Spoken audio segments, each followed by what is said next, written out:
법학 분야에서는 드물게 3개년 연구에 선정이 되었습니다. 헌법, 민법, 형법 등 데이터, 사회복지, 정책학, 교육학 등 여러 분야의 전문가가 협업을 해야 가능하다고 봅니다.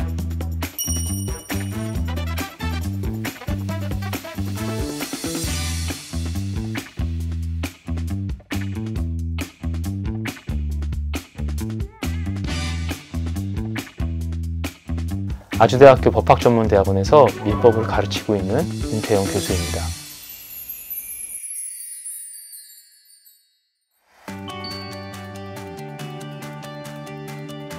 저는 고령자 문제에 대해 소비자법, 후견법적 관점에서 연구를 시작해왔습니다. 아울러 성년후견제도가 시행된 2013년부터 장애인 부모회 등에서 전국을 다니면서 공공후견인 양성교육을 해왔는데요. 고령자나 장애인 자녀를 둔 부모님들과 법적인 문제에 대한 상담을 하면서 우리나라 법제도가 다소 탁상공론에 의한 이상적인 것을 염두에 두고 있어 이 장애인들이나 이런 사회적 약자분들이 실제 느끼는 애로사항을 전혀 해소할 수 없다는 것을 느꼈습니다.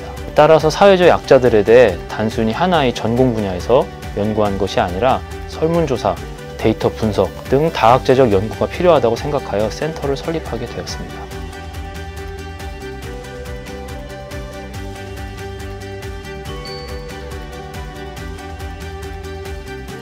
본래 법학의 전통적인 연구 방법은 비교법적 연구입니다.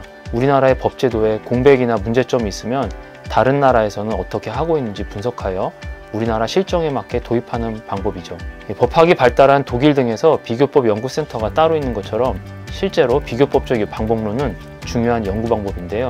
이러한 연구를 위해서는 단순히 어느 한 법학 전공만으로는 안 되고 헌법, 민법, 형법 등 다양한 법학 전공 분야뿐만 아니라 데이터, 사회복지, 정책학, 교육학 등 여러 분야의 전문가가 머리를 맞대고 협업을 해야 가능하다고 봅니다. 따라서 저희는 1년에 콜로키움 형태로 몇 차례 만나 어느 한 의제를 가지고 논의를 합니다.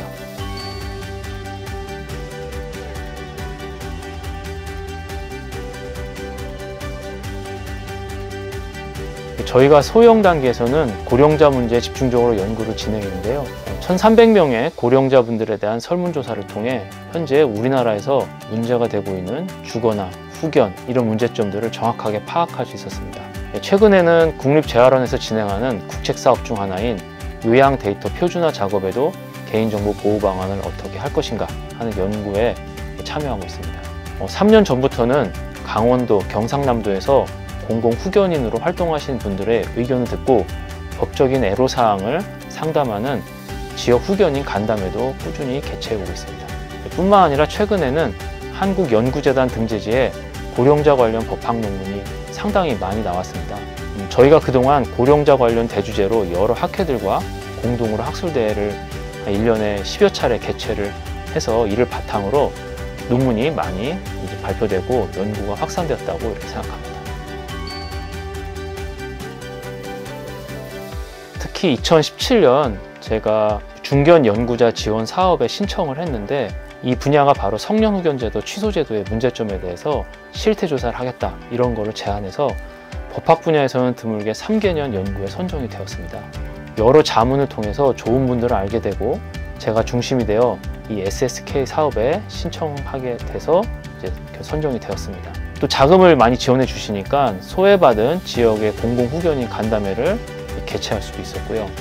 실제 후견 과정에서의 문제점을 알게 되면서 새로운 연구 주제를 발굴하고 또 탐구할 수 있게 계속해서 연구 주제가 발굴될 수 있게 이렇게 도움을 받았습니다. 제가 최근에 주목하고 있는 연구 주제가 데이터 격차를 법적으로 어떻게 해소하는가입니다. 특히 지능정보화 사회에서 고령자, 장애인 등은 점점 더 격차가 발생할 수밖에 없는데요.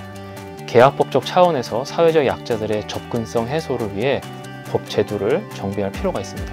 데이터 격차 때문에 데이터는 개인정보를 활용해야 될 수밖에 없거든요. 활용에 따른 이점도 있습니다.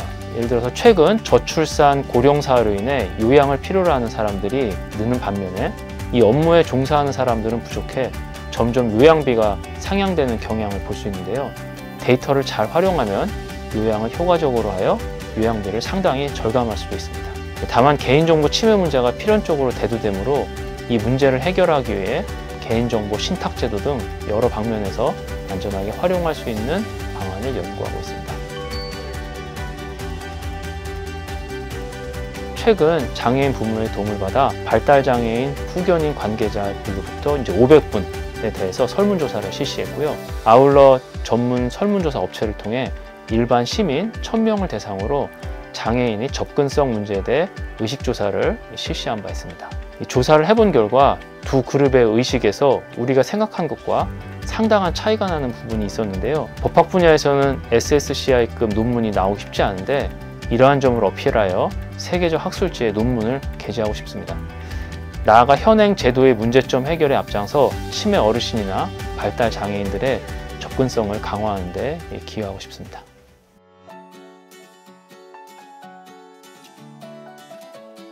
안녕하세요. 저는 아주대학교 연구센터의 연구교수로 재직 중인 백명선입니다. 저는 올해부터 전임연구원으로 연구센터에 합류하게 되었습니다. 저는 같은 센터에서 연구교수로 일하고 있는 류지연이라고 합니다. 저는 사회복지행정을 전공했고 고령자 장애인 전달체계와 관련해서 여러 연구 방법을 활용해서 연구를 진행하고 있습니다. 네, 저희 센터는 이름 그대로 사회적 약자가 보다 안전하고 존엄하게 살아갈 수 있도록 법제도 기반을 만드는 연구기관입니다. 또 최근에는 기술 발전 속에서 AI와 로봇 활용 그리고 윤리적 고려 등을 검토를 하면서 미래 사회에 대응해서 새로운 법 기반의 모델을 연구하고 있습니다. 저는 이제 프랑스에서 민법을 전공해서요. 프랑스 제도와 유럽 제도를 같이 우리나라에 접목할 수 있는 부분이 무엇인가 비교법적으로 연구를 계속하고 있습니다. 저는 사회적 약자를 대상으로 복합적인 취약성을 바탕으로 한 교차적 관점에서 연구를 진행하고 있는데요. 최근에는 경계선 지는 청년들에 대한 관심을 가지고 있습니다. 저는 이제 법학을 전공해가지고 제가 생각하지도 못했던 분야에서 새로운 학문도 접하고 있습니다. 그래서 아주 흥미롭게 연구를 하고 있습니다. 법학이나 정책, 다른 학문들과 융복합적으로 정말 실용적으로 바꿀 수 있는 지점들, 이런 부분들을 좀 고민할 수 있어서 의미가 더 있는 것 같습니다. 지난 7월에 저희가 연구차 프랑스 출장을 다녀왔다고 말씀드렸는데요. 제가 그 당시에 임신 중기였어요. 그래서 이동이 원활하지 못했었는데 마트를 가보니까 사회적 약자를 대상으로 한 전용 결제 창구가 따로 마련되어 있을 정도로 굉장히 그런 배려들이 일상 속에 문화처럼 형성되어 있는 걸 직접 경험을 했었는데요. 근데 한편으로는 한국에서는 이러한 사회적 배려가 반대 이야기도 많이 있었던 것 같아요. 앞으로는 이런 문화들이 우리 사회에서 인식과 하나의 문화로서 형성되기 위해서는 어떠한 노력을 기울여야 될지 좀 고민하는 계기가 되었던 것 같습니다. 솔직하게? 솔직하게. 답변이 좀 그렇게 하시는 그 에이스 분들이신가요? 저희 둘밖에 없어요. 에이스는 저희는 이렇게 이 둘과 이제 행정연구원 석사과정이에요, 법학과.